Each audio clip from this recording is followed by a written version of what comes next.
ये कैसा शोर है? हमारी बारात है, आज खुशी का दिन है। खुशी अपनी जगह, मगर रमजान का महीना है, इबादत का वक्त है, नाच गाना छोड़ दो। ये हमें नसीहत करने आई है।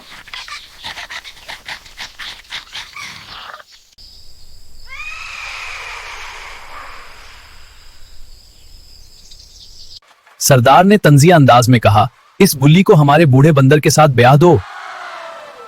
जंगल में जबरदस्ती बुल्ली की शादी एक जालिम बूढ़े बंदर से कर दी गई, जो हर साल अपनी एक बीवी को सताता और निकाल देता था। लेकिन बिली ड्री नहीं, इसने सब्र और हिकमत से काम लिया और अपने शौहर को नरमी से समझाना शुरू किया। असल ताकत जुल्म में नहीं, अपने गुस्से को काबू करने में है।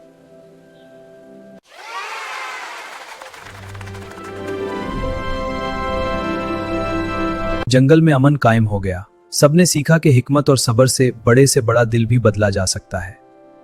लाइक और सब्सक्राइब करें ना अंकल।